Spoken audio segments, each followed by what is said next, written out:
నమస్తే, welcome to సెసిటీవీ. నా పేరు నరేష్. స్క్రీన్ పై చూస్తున్నాం కదా, జగన్ కి బిగ్ షాక్, వైసీపీకి అంబటి గుడ్ బై అని చెప్పేసి. అంబటి రాంబాబు వైఎస్ఆర్సీపీకి రాజీనామా చేస్తా అని నిన్న అసెంబ్లీలో శాసన మండలిలో మాట్లాడడం జరిగింది. సో ఇంతకీ ఎందుకు రాజీనామా చేస్తున్నాడు? గతంలో వీళ్ళంట చట్టసభల్లో, అసెంబ్లీలో ఒక అత్యున్నత గౌరవ సభలో సుదీర్ఘ అనుభవం ఉన్నటువంటి అప్పటి ప్రతిపక్ష నేత, ప్రస్తుత ముఖ్యమంత్రి నారా చంద్రబాబు నాయుడిని పట్టుకొని వాళ్ళ సతీమణిని మాట్లాడడం జరిగింది. సో వీళ్ళంతా అప్పుడు మాట్లాడలేదంట అసెంబ్లీలో. ఒకసారి అసెంబ్లీలో ఏం మాట్లాడారు, అసెంబ్లీలో చంద్రబాబు నాయుడిని పట్టుకొని వైఎస్ఆర్సీపీ ఎమ్మెల్యేలు, మంత్రులు ఏమన్నారు, చంద్రబాబు నాయుడు బయటికి రావడానికి కారణం ఏంది అనేది అందరికీ తెలిసిన విషయమే. మొత్తం ఆంధ్ర రాష్ట్రం మొత్తం కూడా చూశారు, తెలుగు ప్రజలందరూ కూడా చూసినారు. నేషనల్ మీడియా కూడా చంద్రబాబు నాయుడు ఏడుస్తున్నాడు, సిబిఎన్ క్రైస్ అనే వార్తను నేషనల్ మీడియా దేశవ్యాప్తంగా ప్రపంచంలో ఉన్న తెలుగు వాళ్ళందరూ కూడా భయపడ్డారు. సో తెలుగు వాళ్ళందరూ కూడా బాధపడ్డారు ఆ విషయంలో. ఇంతకీ అసెంబ్లీలో మేము మాట్లాడింది అక్కడ చంద్రబాబు నాయుడు సతీమణి కోసం కాదు అని చెప్పేసి ఈ అంబటి రాంబాబు మాట్లాడుతున్నాడు. ఒకవేళ చంద్రబాబు నాయుడు భార్యని, లోకేష్ తల్లి గారిని మేము గనక విమర్శిస్తే ఖచ్చితంగా మేము రాజకీయాల నుంచి తప్పుకుంటామని చెప్పేసి అంబటి రాంబాబు మాట్లాడుతున్నారు. సో నిజంగా అంబటి రాంబాబు ఎందుకు ఇలాంటి కామెంట్ చేస్తున్నారు? ఆ రోజు ఏమన్నారు అసెంబ్లీలో? చంద్రబాబు నాయుడిని పట్టుకొని తిడుతూ చంద్రబాబు నాయుడు దగ్గర రాజకీయ పాఠాలు నేర్చుకొని ఆయన టికెట్లు ఇస్తే ఎమ్మెల్యేలుగా గెలిచిన వ్యక్తులందరూ కూడా ఆయన గురించి మాట్లాడడం జరిగింది. చంద్రబాబు నాయుడికి పిచ్చి పట్టింది, మెంటల్ హాస్పిటల్లో చూపించాలి, ఆయన మతి తప్పింది, ఏజ్ అయింది కదా, ముసలోడు అయిపోయినాడు అని చెప్పేసి కొడాలి నాని మాట్లాడినాడు. ఈయన ప్రతిపక్ష నేతనా, పనికిమాల నేతనా అని చెప్పేసి రోజా మాట్లాడింది. విడుదల రజని, వల్లభనేని వంశీ, కొడాలి నాని, రోజా వీళ్ళందరూ కలిసి అసెంబ్లీ సాక్షిగా చంద్రబాబు నాయుడిని తిడితే ఆయన అవన్నీ కూడా తట్టుకొని భరించాడు. అన్నిటికీ ఎంత మాట్లాడినా సహించాడు. అసెంబ్లీలో కూర్చొని తలొప్తూ అసెంబ్లీలో వచ్చాడు, అసెంబ్లీలోనే కూర్చున్నాడు, ప్రతిరోజు అసెంబ్లీకి వచ్చాడు.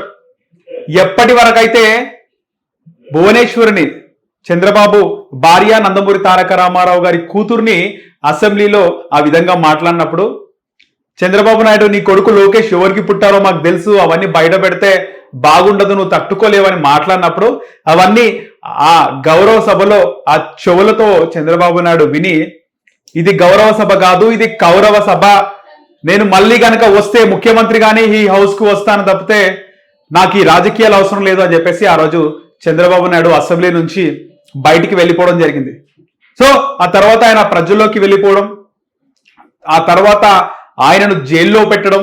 సో అక్కడ వీళ్ళ కక్ష తీరలేదు, వైఎస్ఆర్సీపీ నాయకుల కక్ష అక్కడ తీరలేదు. అసెంబ్లీలో తిట్టినప్పటికీ అది వ్యతిరేకత వచ్చింది మొత్తం వైఎస్ఆర్సీపీకి. అంబటి రాంబాబు, ఇతర ఎమ్మెల్యేలందరికీ కూడా అది ఒక వైఎస్ఆర్సీపీ ప్రభుత్వానికి వ్యతిరేకత వచ్చింది. చంద్రబాబు నాయుడిని తిట్టడం, ఆయన బయటకు వచ్చి ఏడవడం, ఇవన్నీ కూడా జరిగిపోయాయి.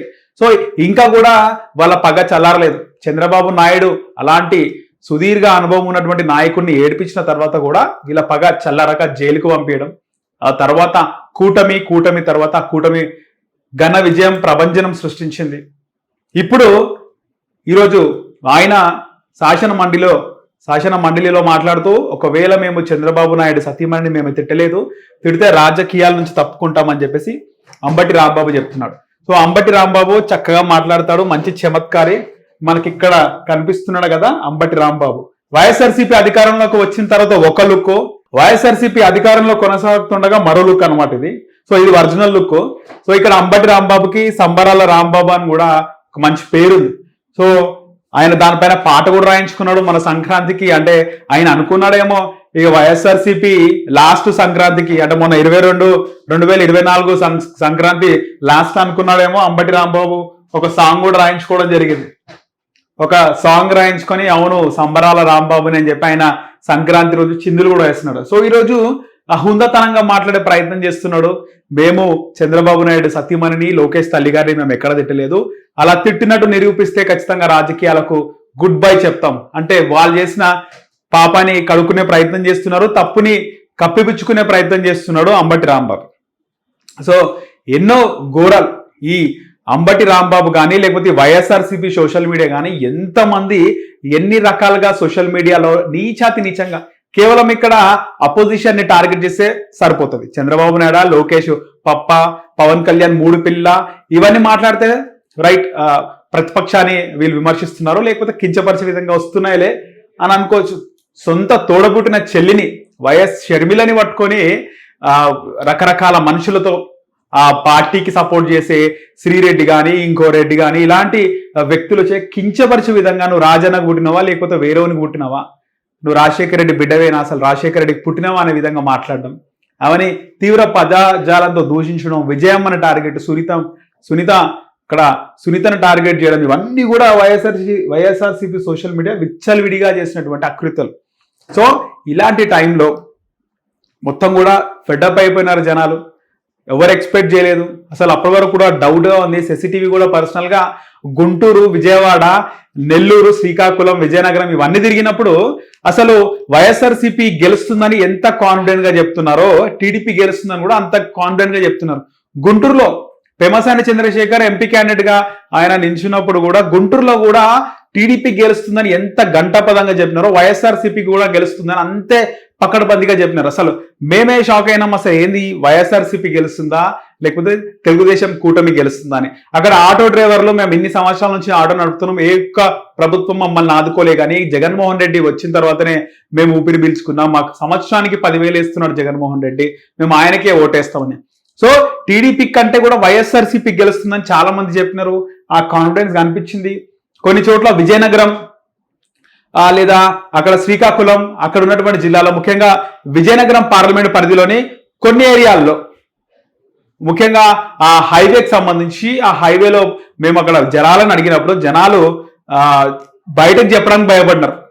సో విజయనగరం కలిసిటి అప్పలనాయుడు టీడీపీ క్యాండిడేట్, అక్కడ పక్కన ఉన్నటువంటి రాజాం కానీ లేదా చీపురుపల్లి కానీ ఇలాంటి కొన్ని ఏరియాలు ఉన్నాయి. ఆ ఏరియాస్కి వెళ్ళినప్పుడు అక్కడ కష్టము, టీడీపీ రావాలని కోరుకుంటున్నాము, వైసీపీ పోవాలని కోరుకుంటాము, టీడీపీ గెలవాలనే మాకున్నది, కానీ మేము బయటికి చెప్పలేని పరిస్థితి.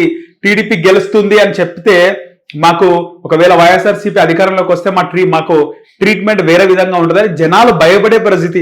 సినిమాల్లో విలన్లు ఒకవేళ పాలిటిక్స్ లోకి ఎంటర్ అయ్యి విలన్లు పరిపాలిస్తే ఎలా ఉంటుందో ఆ విధంగా అయితే వైఎస్ఆర్సీపీ పరిపాలన ఉంది. ఇప్పుడు ఇక్కడ ఈయన తన తప్పుని, ఆ పార్టీ చేసిన తప్పుని కప్పిపుచ్చుకునే ప్రయత్నం చేస్తున్నారు. ఇక్కడ చంద్రబాబు నాయుడు సతీమణిని, నందమూరి తారక రామారావు గారి కూతుర్ని, లోకేష్ తల్లి గారిని అసెంబ్లీ సాక్షిగా వైఎస్ఆర్సీపీ ఎమ్మెల్యేలు తిట్టింది చరిత్రలో ఉంది, చంద్రబాబు నాయుడు ఏడ్చింది చరిత్రలో ఉంది. అందరూ కూడా నేషనల్ మీడియా కూడా ఏపీ పైన ఫోకస్ చేసి నాయుడు క్రైయింగ్ అనే విజువల్స్, బ్రేకింగ్ న్యూస్ వేసినాయి. అలాంటి సుదీర్ఘ అనుభవం ఉన్నటువంటి చంద్రబాబు నాయుడు భార్యను తిట్టినారు, చంద్రబాబు నాయుడు ఏడుస్తున్నాడు అనేది జనాల్లో నాటుకుపోయింది. దాన్ని ఎవరు చెప్దాం అనుకున్నా లేకపోతే అది మేము చేయలేదన్నా కూడా ఎవరు జనాల్లో మర్చిపోయే పరిస్థితి అయితే లేదు.